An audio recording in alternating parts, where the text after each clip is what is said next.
an Unspoiled Network podcast. This is Spoil Me, covering Abhorsen, Old Kingdom Book 3, Prologue, Chapters 1 and 2. In these chapters, I can't believe that Sabriel and Touchstone are just dead. They're just dead. They just killed them just right away. I'm shocked. Welcome to Spoil Me.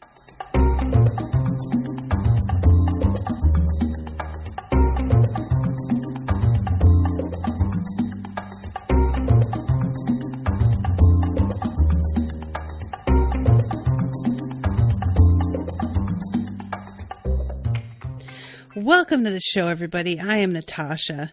Thank you very much to Abbey for commissioning this episode and also having a lot of patience today when this did not start when it was supposed to because Crowdcast had an error. Wow. So, yeah, Abbey wrote, yeah, it's a bit of a nasty shock. Yeah, I'll say. Here's the thing. In books like this, and by this, I mean sort of high fantasy, prologues are always where people die, right? That's pretty much a guarantee that a prologue is going to have a really ugly murder in it of some kind. So, on principle, I should have low-key seen this coming. But this is Sabriel we're talking about. The whole first book is named after her. You don't just kill a character who had a whole book to themselves in an instant with a bomb. You just don't do it. What? No. Their deaths have to really mean something.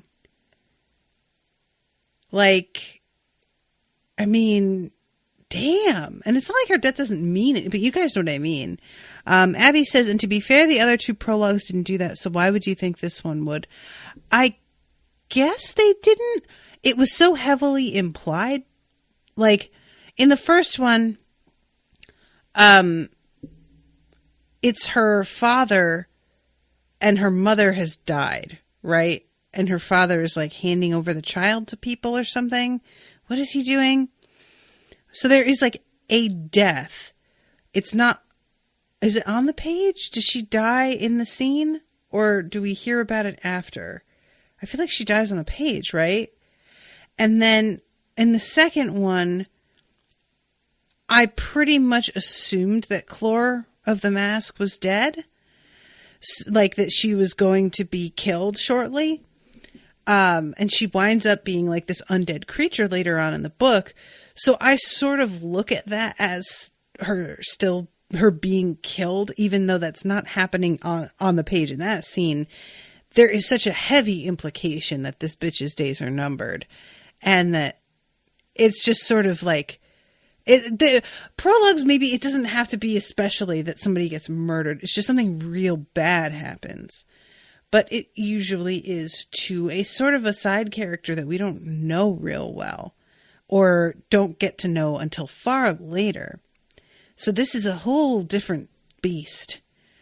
I'd not thought of either of them that way. Yeah, I can understand that. It's just it's meant to be the really dramatic cold open. And I should have seen that this was going to go bad. If you had asked me to really look at it in those terms, even going into it being asked, so what bad thing do you think is going to happen this prologue?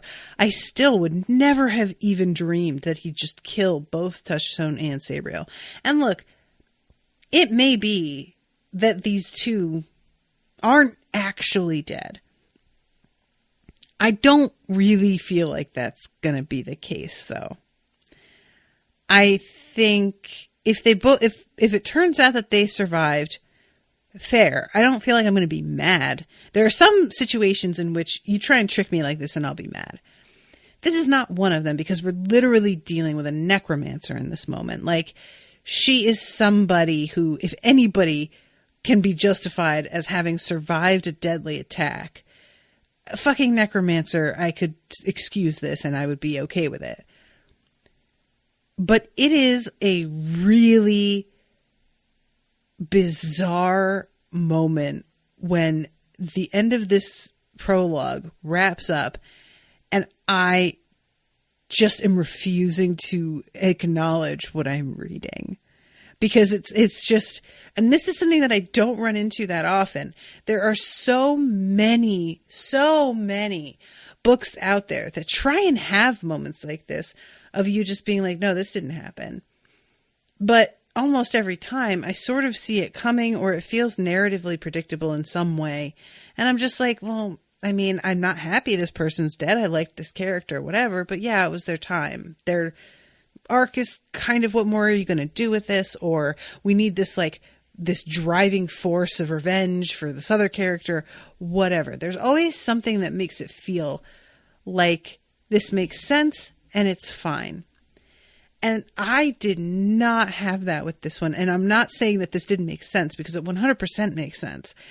It's just, I am so unused to this kind of treatment of a character who has been huge up until this point. I mean, like I said, the first book is named after her. This is like if Harry Potter legit wound up dying in like the prologue of fucking Deathly Hallows.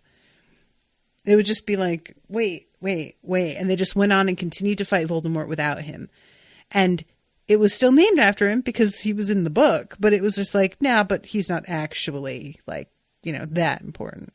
I mean, so I'm going to read a couple excerpts of this to you guys, because, like, it's really well done in that there is tension building, and yet it still fucking catches you off guard because it's so organized and it's so precise, and it's fucking, like I said, in some ways, the ambush itself is really predictable, but it's never,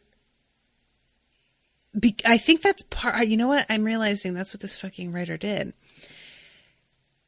You're so used to certain characters in things being off limits that you just don't worry about them the way that you maybe should.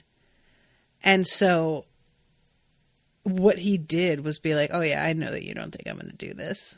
So I hate to tell you, but it's going to be quite a shock. And, like, he's not wrong. It's quite a shock.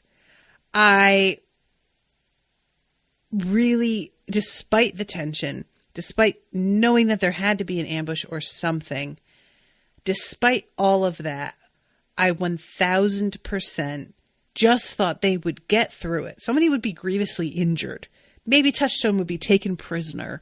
Something would happen, but death really was not on the table here. So, good on you, Mr. Nix. Good on you. I love that both the prologue and chapter 1 go into a lot of detail talking about the different kinds of fogs. The fog in the prologue is a regular old fog. A regular old fog, allegedly. I still can't help but think that there has to be something about this that is supernatural. But it is said that, like, this area is not really someplace where magic works super well. So, I don't know. It says, fog rose from the river, great billows of white weaving into the soot and smoke of the city of Corvair to become the hybrid thing that the more popular newspapers called smog and the Times miasmic fog. Which, all right, Times, calm down. Cold, dank, and foul-smelling, it was dangerous by any name. At its thickest, it could smother, and it could transform the faintest hint of a cough into pneumonia. But the unhealthiness of the fog was not its chief danger. That came from its other primary feature. The Corvair fog was a concealer, a veil that shrouded the city's vaunted gaslights and confused both eyes and ears. When the fog lay on the city, all streets were dark, all echoes strange, and everywhere set for murder and mayhem. It's a pretty effective opening. Makes you go, oh shit, it's time for Jack the Ripper to appear somewhere in a fucking silhouette of Big Ben in the background. It just really feels very London-y. So Touchstone and Sabriel are deciding whether or not they are going to go to this meeting that they are supposed to attend. There's a lot of issues happening here. The fog just is like getting worse. The telephone isn't working. The escort is both under strength and new. There is not one of the officers we usually have among them. I don't think you should go, sire. And I'm over here like, yeah, Damed, right. Don't go. What are you doing, guys? And Sabriel really doesn't seem worried about it. I really believe Sabriel is so accustomed to the threat being the supernatural that the idea of somebody just straight up killing them with a bomb never even enters her head. Because look, like, why would it though? I mean, when you are always dealing with the fucking undead, with bonkers creatures, I just can't blame you for not really seeing your everyday ordinary people as the same kind of danger, you know? So Touchstone is just really feeling alone here. And I don't mean alone like Sabriel isn't supporting him. I mean alone that he doesn't have the support of the charter. He is, I mean, they're penned in because the crowd has gotten so resentful of them that they've been like throwing bricks and stones through the windows. They are using slingshots at times to do this. And it says before that, the demonstrators hadn't been able to throw half bricks far enough as the mansion that housed the old kingdom embassy was set in a walled park and a good 50 yards back from the street. So yeah, they are managing to like get in there and just really be a nuisance. They have to pull the shutters now. And they are just too far from the wall to be able to use magic to protect themselves at all. And he notices for sure that Sabriel has been having a hard time without having the charter available to her as well. And she's writing a letter. It's like described as one of any number of like important figures that she could be addressing, promising things or maybe threatening or whatever. All of this is, you know, the same diplomacy bullshit. It doesn't really matter what she's writing. But he does note how weird it is to see her dressed in Ancestarian clothes. And it says, she should be in her blue and silver tabard, with the bells of the Abhorsen across her chest, her sword at her side, not in a silver dress with a hussar's pelisse worn on one shoulder and a strange little pillbox hat pinned to her deep black hair. Guys, can I tell you how much of that I had to look up? Hussar's pelisse.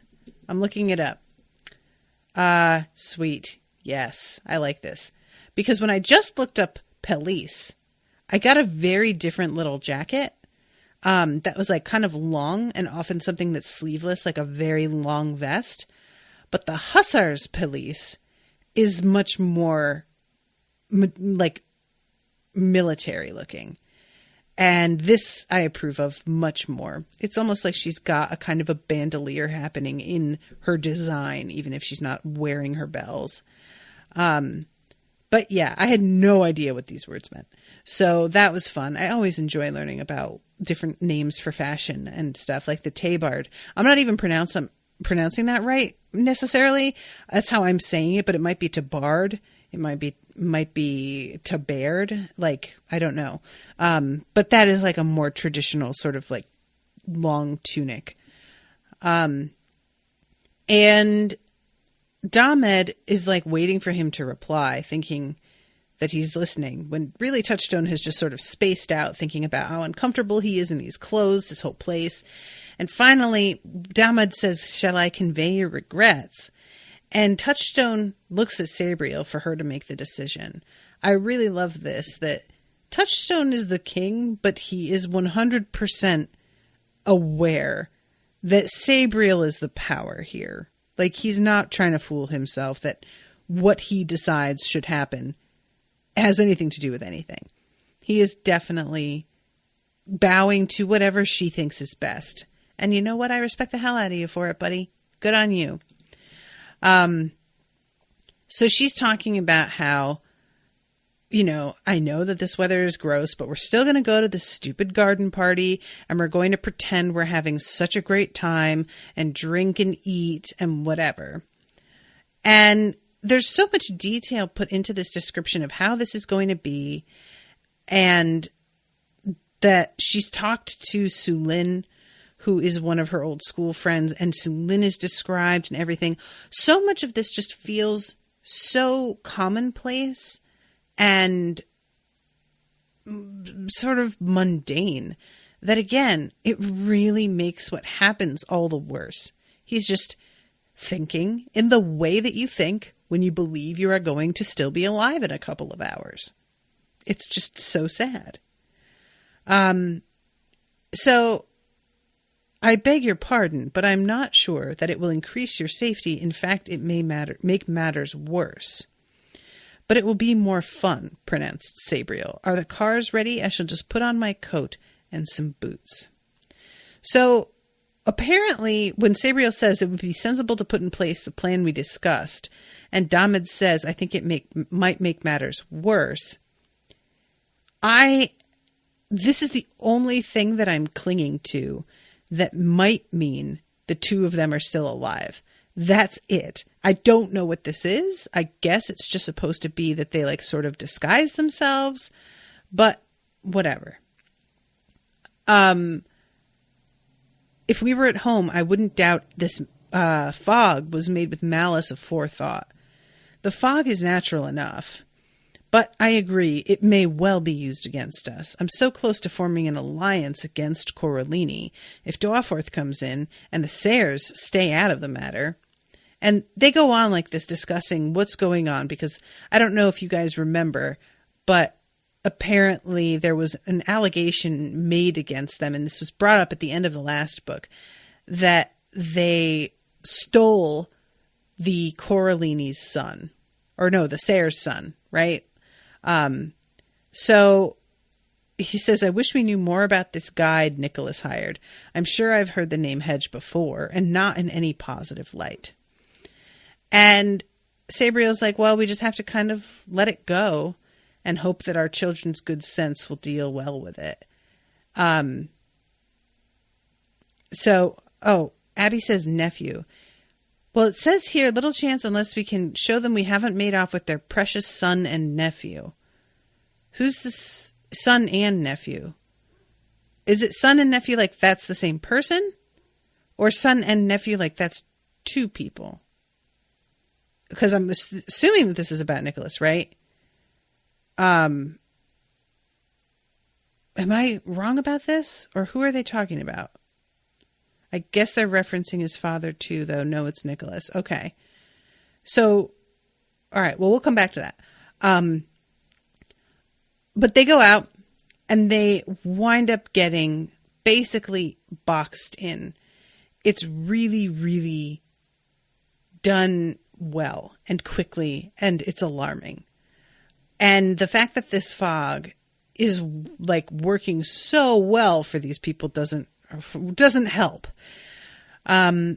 So at one point they just fucking, these people that are surrounding them literally just pull out fucking machine guns. It is seriously way more than I expected, like a fucking action movie for a second. None of the guards liked guns, but they had practiced with them constantly since coming south of the wall.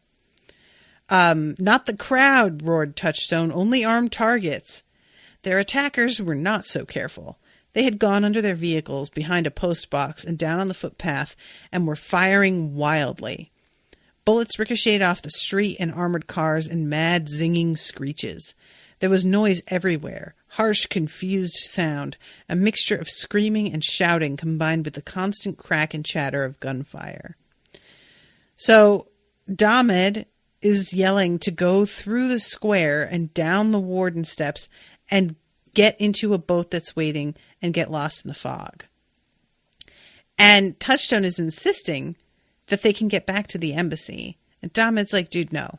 They are on point with this attack. You are not going to be able to just turn around. That's not going to happen. And Sabriel's in the middle of saying, we're not leaving. We haven't finished. And then Damed shoves the two of them aside and leaps up and is trying to intercept a cylinder that's tumbling through the air at them. But he is not fast enough. The bomb exploded while it was still in the air. Packed with high explosive and pieces of metal, it killed Damed instantly. The blast broke every window for half a mile and momentarily deafened and blinded everyone within 100 yards. The blast broke every window for half a mile. Y'all, that is some shit. But it was the thousands of metal fragments that did the real damage, ripping and screaming through the air to bounce off stone or metal or all too often to cut through flesh. Silence followed the explosion save for the roar of the burning gas from the shattered lamps. Even the fog had been thrown back by the force of the blast, which had cleared a great circle open to the sky. Rays of weak sunshine filtered through to illuminate a scene of terrible destruction. There were bodies strewn all around and under the cars, not one overcoated guard still on his or her feet. Even the car's armored windows were broken and the occupants were slumped in death. So it says the surviving assassins waited for a few minutes before they crawled out from behind the low wall and moved forward, laughing and congratulating one another, their weapons cradled casually under their arms or across their shoulders with what they imagined was debonair style. The talk and laughter were too loud, but they didn't notice. Their senses were battered, their minds in shock. So, yeah, this doesn't feel like they got out. I really would love to believe that that's what happened, but no, I don't believe so. So, Chapter 1. We start off with a description of a different fog, and this one is bad, bad fog. It is moving of its own accord. It is not like rising from water. It is not resulting from rain or like clouds that are like hovering low. This shit is moving and spreading to specific places because it is being directed to go there. And it's real, real creepy. It says, once across this sank to, right. Half a league on from the hill, one of these tendrils separated into a cloud that rose high in the air and crossed the mighty river Ratterlin. Once across, it sank to sit like a toad on the eastern bank, and a new fog began to puff out of it. Soon the two arms of fog shrouded both western and eastern shores of the Ratterlin, though the sun still shone on the river in between. So yeah, I didn't really think that this kind of magic could span a river. I just assumed that that would be like the same thing as the dead, that you wouldn't be able to cross over it with this sort of thing. Evidently, I am wrong. I don't care for this at all. I just really enjoyed having the illusion that the river was going to be a safety measure. And between this and that fucking boar demon thing in the last chapters that was able to just run on the surface of the water, rivers are really letting me down lately, and I don't appreciate it. Rivers, like, come on, get your game up, guys. What are we doing here? Somebody bless these or do something. Get these rivers to be a little bit more effective. So they are apparently, like, all of this fog is heading towards the Abhorsen's house. And of course, there's all these wards and protections around the house which prevent this fog from actually reaching it the way that it wants to. But it's still very, like, unnerving. You know, once we go inside, we've got fucking Sameth and Lirael staring outside at this fog, and like, just because it's not touching the walls doesn't mean that it is easy to see through, or that it doesn't do another job of like, it's still very effective. It doesn't have to reach the house. That's not the point of it. So here comes this fucking summary that, like, when you're getting it from a third party, is so cold and it makes it so much sadder. Makes it so much sad. The creator of the fog knew that the Abhorsen was not actually in the house. The Abhorsen and her husband, the king, had been lured across the wall and would presumably be dealt with there. Y'all. There is nothing quite so insulting as being talked about in these kinds of terms, where it's just a foregone conclusion. Like, presumably they'll be dealt with there. It's not even like, and there they would be assassinated. It's not even like a fucking, there's an event, or we know that they're a worthy opponent, but we'll overcome them in the end. There's no vibe of this being important at all. All it is just, yeah, well, you know, they'll deal with them. Like, completely just fucking dismissed. Ouch. Jesus. The plan had many parts in many countries, though the very heart and reason for it lay in the Old Kingdom. War, assassination, and refugees were elements of the plan, all manipulated by a scheming, subtle mind that had waited generations for everything to come to fruition. But as with any plan, there had already been complications and problems. 2 of them were in the house. One was a young woman who had been sent south by the witches, and this is a description of Lirael and Sameth. And of course, Sameth is treated as if he's the one that we need to worry about, as if he's the threat and the guy that's going to be like, you know, a Abhorsen very shortly. They just don't realize that they are focusing on the wrong person, because really Lirael, she's talked about, so like it says here, the woman was one of their elite mages, easily identified by the colored waistcoat she wore. Elite mages? Really? I wouldn't have thought you would call her that, to be honest. That surprised me. I mean, she's a second assistant librarian, which is like of some import within that circle of people. But for somebody completely outside of the Claire to call her an elite mage, I just did not see that coming. And I'm not entirely certain that I really agree yet. It's not like Lirael is incompetent or anything. I'm not trying to say that she's like not good at what she does.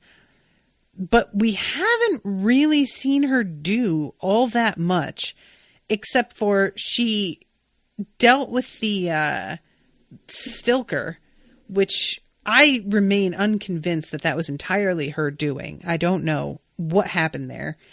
And then there's like the bringing about of the disreputable dog, which again feels more like the dog did that to her than that she did it to the dog. And speaking of, it goes on to talk about them. The other complication was better known and possibly more trouble. Oh no, this is about Sameth. But then they were supported by 2 creatures who appeared to be no more than a small, bad-tempered white cat and a large black and tan dog of friendly disposition. Now, guys, listen, I'm sure, forgive me, I'm going to take a sip of water. I'm sure that in the first book, when we first meet Mogget, that this cat is described as being white. I gotta be honest with y'all. I 100% picture Mogget as a hairless cat. Is that just me? Like, that's all I can picture is this really cranky, wrinkly, old, plucked chicken looking hairless cat. And I don't know why. I don't know if it's like I'm sort of conflating the way that Mogget looks with the lion cat from Saga or what? But like, you cannot tell me that this cat is white anymore. I'm not hearing it. I know that is, if it were a hairless cat, I feel like that would be talked about. And it's clearly not. It's not going to be white and hairless. But like, I just hear Mogget's voice as an old man. And so I picture an old man cat. And hairless cats look like old men. Like, let's be honest. Really evil, angry old men. So, anyway, back to this. The cat was known to some degree. His name was Mogget, and there was speculation about him in certain books of lore. The dog was a different matter. She was new, or so old that any book that told of her was long since dust. The creature in the fog thought the latter. Both the young woman and her hound had come from the great library of the Clare. It was likely both of them, like the library, had hidden depths and contained unknown powers. Together, these four could be formidable opponents, and they represented a serious threat. But the maker of the fog did not have to fight them directly, nor could she, for the house was too well guarded. Her orders were to make sure that they were trapped in the house. The house was to be besieged while matters progressed elsewhere, until it was too late for Lirael, Sam, and their companions to do anything at all. And then this gets interesting. Clore of the Mask hissed as she thought of those orders. She had once been a living necromancer and took orders from no one. She had made a mistake that had led to her servitude and death. But her master had not let her go to the ninth gate and beyond. She had been returned to life, though not in any living form. She did not like her orders, yet had no choice to obey. So this is really interesting to me. Clore isn't enjoying this. And don't get me wrong, I'm not trying to allege that Clore does not agree with whatever it is that Hedge is attempting to do here. It says she just doesn't like her orders. She might totally be on board with the entire rest of the plan, and it's just this one particular thing that she's kind of like, does this seem smart to you guys? I don't like this. But I like knowing that for some reason. It just makes me feel a little bit more interest, I guess, since it's like she's got her own thoughts on this and her own instincts that she feels like she would rather do something a different way. And that keeps her from being just another mindless, either a mindless drudge that's really almost no better than like an undead hand. It's so she's not that. And it also keeps her from just being another sort of like lunatic follower of this, whatever it is that they're trying to do. I keep wanting to use the word ideology, but I'm not even sure that whatever is going on here is enough like of a crystallized concept to call it an ideology.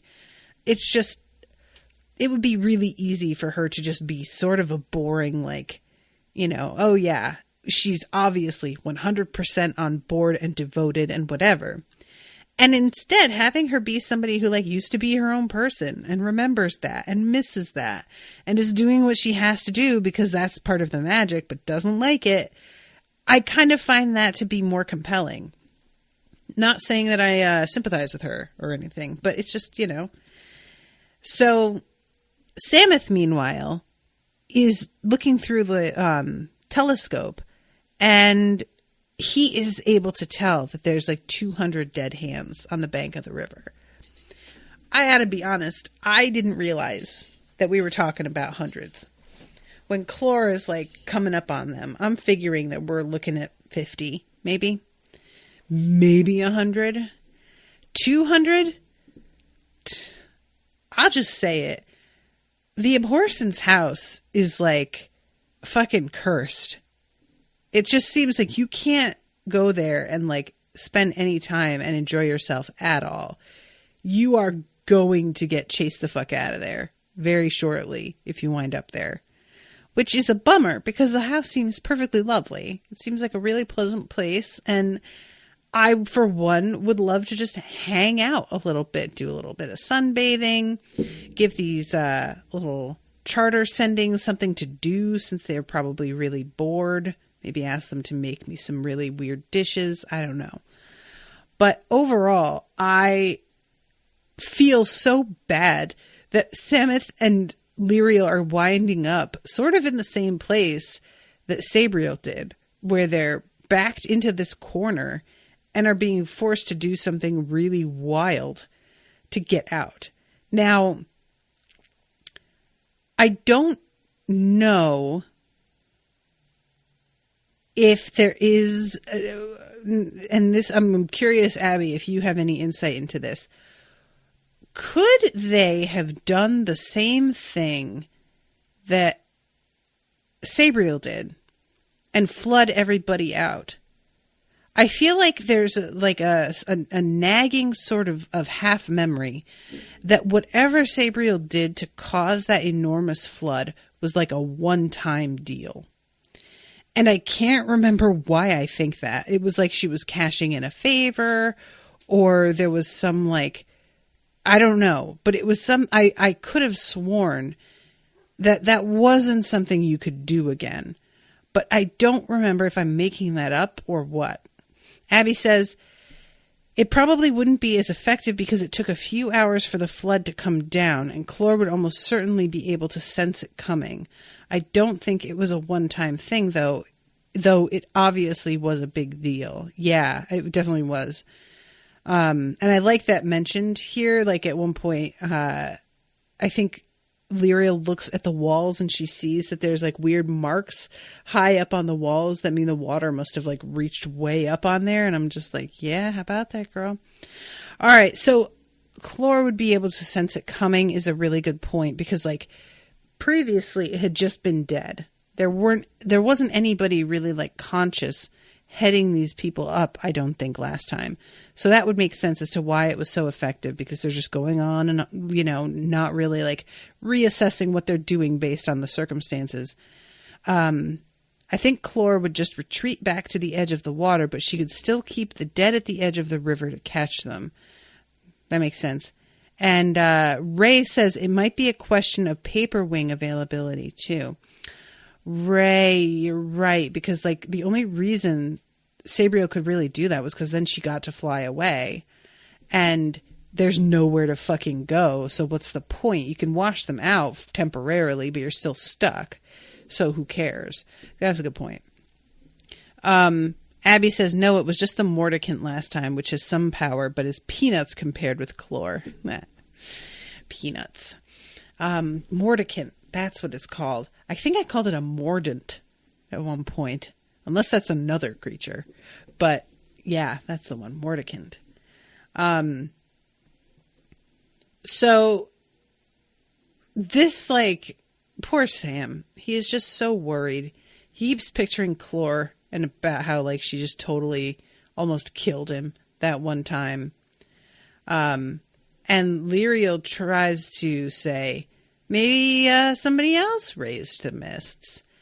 And the disreputable dog says fog.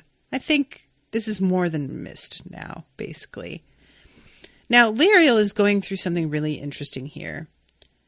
She is acutely aware that she is now in a position where she is like considered an authority, because she is supposed to be the Abhorsen in waiting. And everybody is low-key waiting on her instructions as to what to do, what their next action should be. And it's interesting because I'm not even 100% sure just how real this is and how much of it is imagined, because that is something that will happen when you like change positions. You start to sort of like read into things a little bit to see how people feel about what's going on. I think it's likely true that both Mogget and the dog are like being as overtly, we're totally waiting for you to tell us what to do, as they can. But I also have no illusions that like when it comes down to it, these two know better than she does. and probably would take the lead if they were given the room to do so. But both of them are not trying to rock that particular boat because she's the one in charge according to tradition. And I think the dog wants her to be in charge. I think Maggot accepts that she's in charge because that's the enchantment that he's under. But the dog, I think, is like invested in her doing well, and so doesn't want to fuck that up for her. I think that like there's a weird vibe that I get from this dog that's almost like parental in its pride or its interest. And I'm not sure if I'm inventing that or if that's just like wishful thinking. But there's something about this dog that feels like it wants to see Lirael grow into this role. Like it's really cares about this for some reason. So let's see. The dead had come soon after the fog. Something was driving them on. Almost certainly that something was Clore of the Mask. Lirael could feel the presence of the dead and the sorcerous nature of the fog.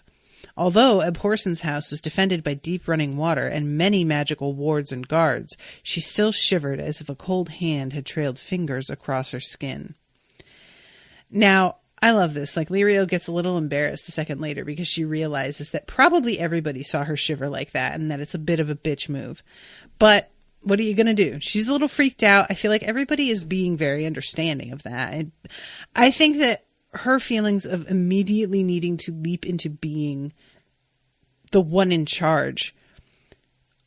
I mean, I think it's true enough that they are expecting her to take on that role eventually. But I think she's overestimating how much they expect of her immediately. But nevertheless, it's never bad to hold yourself to like a pretty intense standard, you know? So probably this is a smart way to approach everything. So she says, I have to pretend, I have to act like an Abhorsen. Maybe if I act well enough, I'll come to believe in myself. This is a real thing. It's just, you sometimes just have to pretend, and it's fine. And if you treat it that way, if you treat it as if you're like playing a role, it can get easier, and you learn how to slip in and out of it a lot more easily too. It's always startling though, like if people meet you before, like after you've decided to take on that role and have started to do it effectively. And those of you who work as like supervisors or bosses understand what this is. Or for example, somebody like me, even who has like a public persona, it's always funny when people only know you via your role as boss. And then they like, for some reason, maybe run into you in another context and they realize that like that is kind of an act. It's not necessarily entirely an act. There's going to be huge elements of your actual personality in there also, but it can be startling for people to see that they had only met a version of you that had your boss's hat on. And, you know, when you take your boss's hat off and go into your watching Netflix mode and put your basically house cat hat on, then that's a whole other type of person. And I feel like that's something that is so important and sort of people who are younger especially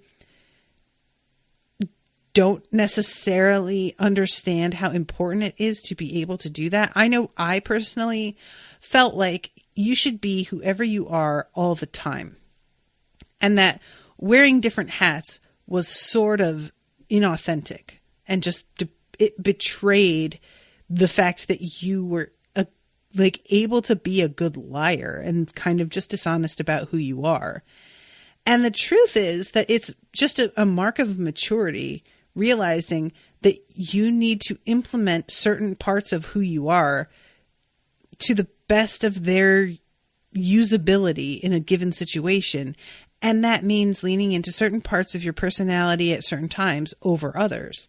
So, you know, when I'm on this show, I lean into my being critical, joking around about stuff, and really like being analytical. When I'm hanging out with Owen's grandparents, for example, this is not what I'm like.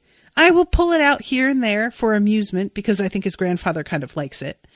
But mostly I am domestic lady. Mostly I am, let's talk about cooking. Let's talk about what the garden's doing. Let's talk about this lovely painting you just got. Let's talk about how you repainted the bathroom. I turn into that lady. And I think it is eventually, when some of his family finds my podcast, it is bound to be very jarring to hear me talking about other things the way that I do. And I think Lirael, approaching it like this, is very smart. I think this will work out. Jason says, it reminds me of the HP rereading now with Harry learning about Dumbledore outside of his role as teacher and headmaster. Totally. And like, I mean, how many of us as kids ran into our teacher at like the grocery store and we were just like, what? You buy groceries? You eat? What is this? You just assume that they crawl into the file cabinet and take a nap in there and then they get out in the morning and that's what they do. And that's all they are. It's, you know, as you grow, you just start to know that people are people and we all have our different things. Abby says, my sister's BFF worked under me at the post office and she was astonished one day coming round to discover that I in fact couldn't give a rat's arse about sales figures. Yep, there you go. You got to act like you give a shit about certain things and maybe you don't. It's fine. So this leads to a really interesting conversation and I have no idea what to think about this. The dog is talking about another way out and says Mogget won't like it. And Mogget is like, what are you talking about? I've been here since the house was built. And the dog says, yeah, you were, but you weren't here when the river was split and the island was made. Before the wall makers raised the walls, when the first Abhorsen's tent was pitched where the great fig grows now. True, conceded Mogget, but neither were you. There was a hint of a question or doubt in Mogget's last words. Yeah, Mogget, what's up? Maybe suddenly you're up against somebody who maybe knows a little bit more than you. What's that like, buddy? I'll tell you what it's like. Mogget doesn't like it. So the dog doesn't really acknowledge this or say anything one way or the other, but the dog just says, so once upon a time, there was another way that you could get in and out of here. And I think it still exists, but if it does, it could be really, really dangerous. Some people would say that it might be safer to just cross the stones and fight through the dead. And Lirael says, so, but you don't think so? And the dog says, well, here is what I think. We should investigate this option. Now, I would like to bring all of your attention to the fact that once they go down the well, the fucking lid slams shut and gets locked back into place. So this is a lovely thought that this dog is like, well, you know, let's just check it out and see if it's going to, no. You motherfuckers don't get to just check and then come back out again. You're in it now. Good luck. That was, I swear to God, there were 2 times reading this. I was sitting next to Owen. He was playing a video game and I was reading. And when Sabriel and Touchstone died, I just went, what? And he's like, what? And I'm like, they just straight up killed these characters. They were like main characters. They're just dead. The whole first book was named after one of these characters. And she's just dead. And then when I got to the end and the fucking lid slams shut and Sameth is just like, well, guess we're not going back that way. I just went, damn, out loud, because like, I really do love the idea of there being a back door that you can just like try it out. And if it doesn't work, you just, you know, just back out of it. Just be like, never mind. And I disliked greatly the fact that this thing is apparently conscious of them walking down into the well or climbing down. And then it gets to decide that they're not like getting out again. Ouch. Dislike. So at this point, Mogget starts to cotton on to what the fucking dog is talking about. All of us, of course, still don't know. But Mogget's like, no, we cannot go there. And the dog says she's long gone, though I suppose something might linger. So both Lirael and Sameth both go, she? And of course the dog fucking sidesteps answering this clear question and is just like, well, there's a well where the rose garden is, and it brings us to deep caves. There's no water in there. There's a way through them to the base of the waterfall, and then we'd have to climb back up the cliffs again, but we would be able to do that farther west, and probably Clore and her minions would not even be able to see us. And again, Lirael has to be like, who is the she you mentioned? And the dog says, someone once lived down there. Someone who had considerable and dangerous powers. There might be some remnant of her there. What do you mean, someone? Asked Lirael sternly. How could someone have lived deep underneath Abhorsen's house? I refuse to go anywhere near that well, interjected Mogget. I suppose it was Kaliel who thought to dig into forbidden ground. What use to add our bones to his in some dark corner of the depths? Yeah, don't like the sound of this at all. So Lirael's like, can you just fucking tell me what the fuck this thing is? What are you talking about? And the dog says, all right, it's kind of hard to explain. There's probably nobody down there. If there is, I suppose you'd call her a leftover from the creation of the Charter, as am I, and so many other creatures of varying stature. But if she is there, or some part of her, then it's possible, and this is so funny.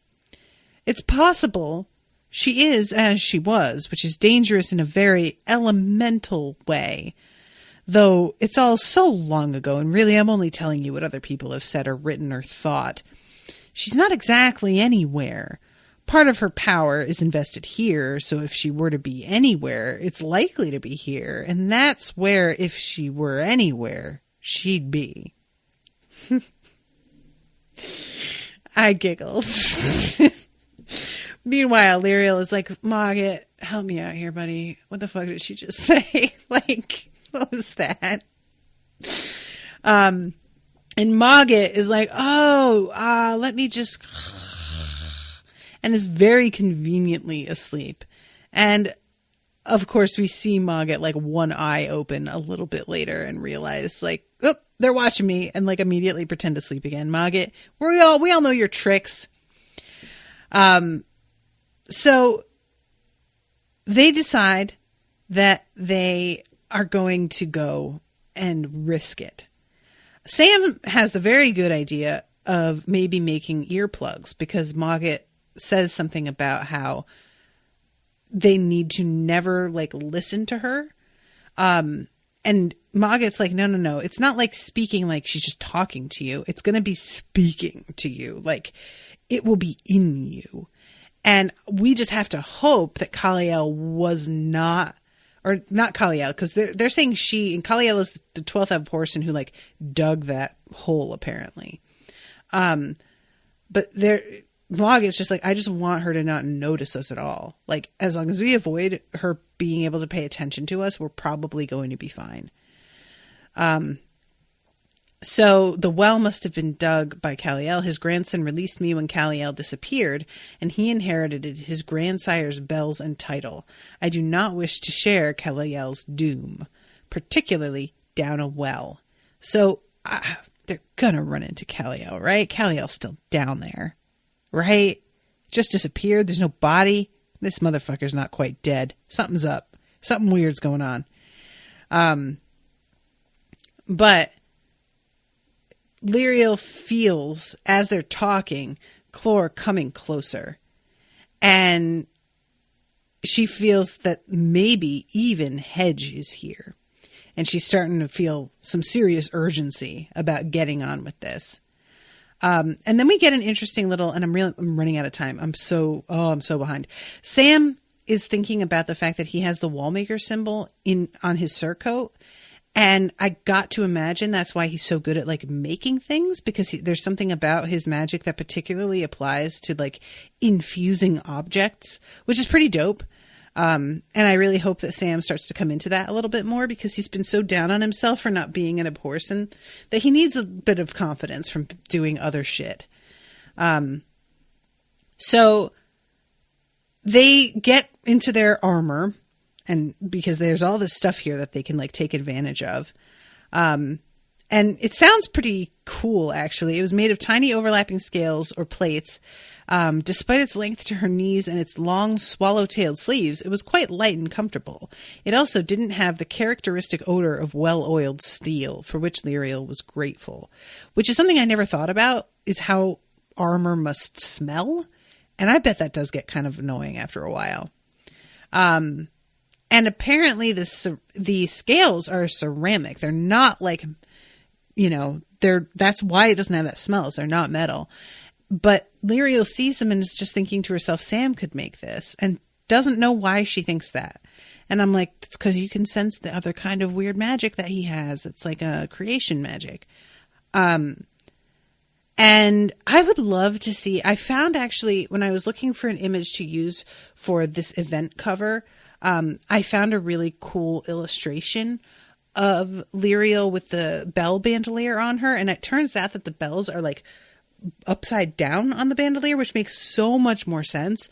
But I would love to see an illustration of this complete outfit that she's wearing, because it sounds kind of badass. And sure enough, at one point, she like looks in the mirror and realizes that she actually looks fierce. She's like, oh shit, I actually have a kind of a warlike and grim is the words that are used, which is pretty awesome, So we get an introduction to the different bells again, the descriptions of them, which like I really hope to memorize at some point, but I'm real bad about it. And eventually they get to Sameth, who is sending off a message to Barhedrin. The guard post there will send it on to the wall, and it will be passed through to the Ancestierans, who will send it by a device called a telegraph to my parents. Oh, Sameth, you really wish, but no, it will not. And if this gets intercepted, I have no idea what will happen, because it tells about Lirael being the Abhorsen in waiting. And I can't imagine that this information is not going to be extremely useful to Hedge and whoever the fuck that is that Hedge is working for. So I don't like this, and I hope that this poor little Hawk gets through. This poor Hawk. I feel so bad for it. Good luck, Hawk. So they have to use their breath to open the well. And it's an interesting thing. Like, it's part of this, I think it's part of a rhyme, as I remember. Let's see. Can you open it? It's an unusual spell, and there are lots of marks. There are two ways it can be opened. One I don't understand, but the other, I think we're supposed to breathe on the chains or kiss them. Oh, it's not. It's not a rhyme. It just says, the spell says my children's breath, but I can't work out whose children or what that means. Any Abhorsen's children, I guess. So they each blow on the chains, and it's a moment like where it's sort of the moment of truth, because even though Lirael knows that she saw the past and saw that she is like of their blood, it really isn't quite sunk in yet. And she breathes on this and is sort of like, it might not work though, but it does work. So that's pretty much all the confirmation she's going to need. And once they finally get the lid off, there's this scent of rosemary, which, I fucking love the scent of rosemary, y'all. It's one of my favorite smells. It's so gorgeous. Fresh rosemary, there's nothing like it. Dried is lovely as well, but fresh is just like a whole other thing. And I use it in cooking frequently. And the dog says, and there's amaranth too, though you probably cannot smell it. Which amaranth is like, I've seen that used in like gluten-free cooking, and as a sort of like a replacement for rice. so I guess it's like a flower that has grains on it, if I'm not mistaken, but I don't know what that smells like. I'm pretty sure I've eaten amaranth, but I don't remember any smell coming from it. And the dog sticks her head in and gives a whiff, and it's like this, like the scent that came up with it is sort of fading away. I don't think that this is new magic. I think that this is just like leftover. So they start to climb down into the hole, and as Sam's hobnailed boots clanged on the rungs, there was an answering clatter above as the chains suddenly contracted. He barely had time to bring in his hands before the cover was dragged across and slammed into place with a rattle and a deafening crash. "Well, we won't be going back that way," said Sam with forced cheerfulness. "If at all," whispered Mogget, his voice so low that it was possible no one heard him. But Sam hesitated for a moment, and the dog let out a low growl, while Lirael continued to climb down, cherishing that last memory of the sun as they descended farther into the dark recesses of the earth. Ooh. So yeah, guys, it's the end of the section. I'm very excited about what's in these caves. I'm super nervous about it, but I can't wait. This author is so imaginative and does such weird shit with creatures and stuff. I am very, very excited to see what he comes up with down here.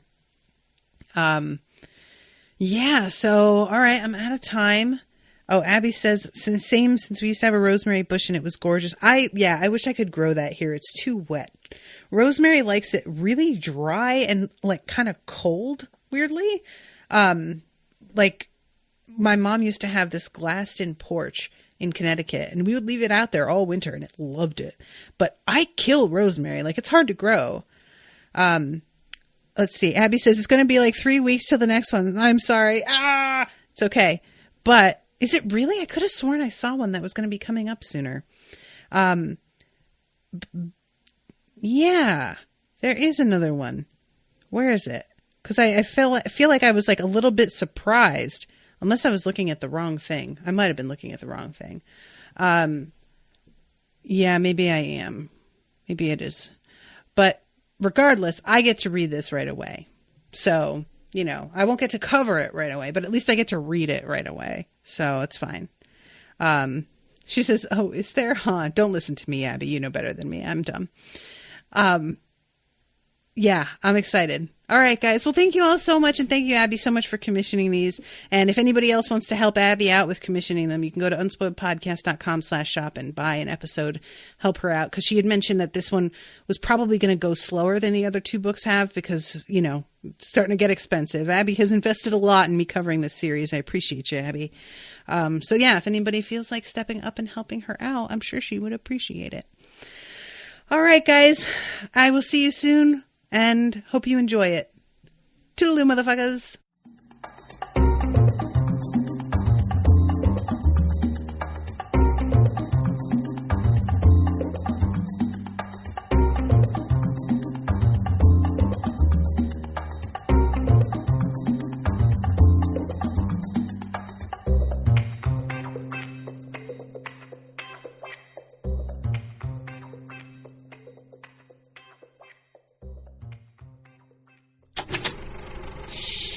That was an Unspoiled Network podcast.